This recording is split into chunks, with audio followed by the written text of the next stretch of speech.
What's up, guys? James Vick here. Let's talk about sparring today. I think a lot of people really are delusional when it comes to sparring and they don't understand things. And they also don't realize that a lot of the shit you do in sparring with big glove, with headgear, with shin guard, maybe knee pads, maybe elbow pads, if you're kickboxing or doing MMA sparring, a lot of that shit ain't going to work when you take off the gear. A lot of techniques, a lot of defense doesn't work the same because you can handle so much more in a sparring session than you can in a fight.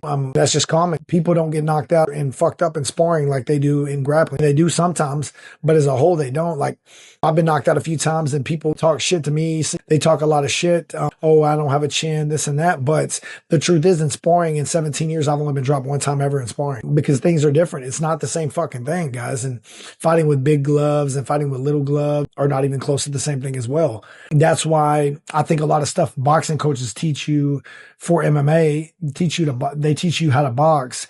When you try that shit with little gloves, a lot of it can't be done. It's just not the same thing. Inside fighting with little gloves and boxing really rarely works. There's just a lot of different things. Here's a good one. When you're sparring with somebody, oftentimes I wear taekwondo shoes as well, so I don't hurt my feet. But even when you're not, I'll have people like scoop or catch my side kicks. I'll have them like they'll do like a Muay Thai when someone does like a teep.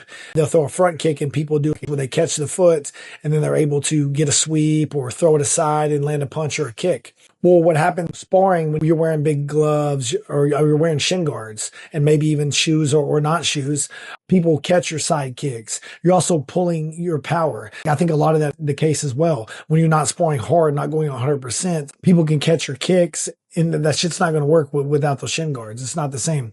I remember when I fought, I first really realized this big time when I fought Francisco Trinaldo. So he was a southpaw. And I just got into taekwondo a couple years before this, and I was getting really good with my sidekick. My sidekick was starting to get good, and this was the first fight I really showed I had a good sidekick.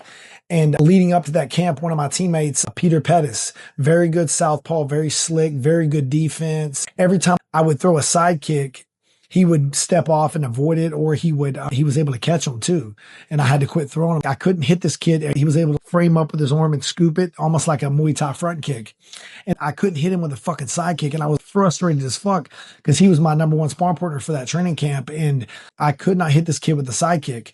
And I remember, but I also sparred with taekwondo shoes. I also sparred with shin guards. So everything was coming slower and just more telegraphed with all the gear on. It was more real obvious to see. And then I get in there with Trinaldo, a good southpaw pressure fighter, and I couldn't miss a fucking sidekick. I hit this dude with 15 sidekicks in that fight. I think at one point I landed 2 or 3, like a 10-second period. I just ran them off back to back. I jab sidekick. And that was when I really realized, hey man, a lot of this shit fight with these bigger shin guard and shoes or big gloves, it just doesn't work the same. You definitely realize it at first with the boxing. The defense is not the same. You can't stand in front of people. You can't frame. You can't do a lot of stuff. And another thing you see a lot of in sparring, that you don't see as much in fights unless you watch very high level Muay Thai fighters. Obviously, they're the world class Muay Thai guys can catch a lot of kicks. But you'll see in sparring, you'll see everybody constantly catching kicks, catching leg kicks, catching round kicks to the body. But in a fight, they don't, especially the smaller the gear gets. That's a MMA thing, especially when you're fighting with very small 4-ounce gloves. People don't catch round kicks anywhere near, not even close to the same in MMA like they do in Muay Thai. So it's a lot of shit with big gloves, and sparring is just completely different than fighting. And I think a lot of people just don't realize that because they don't have a lot of fights. But I'm telling you guys, I've fought amateur and pro combined. I have about 60 fights. I fought 20 amateur boxing fights. I have 4 pro boxing fights. I think 18 professional MMA fights. I have 5 amateur MMA fights.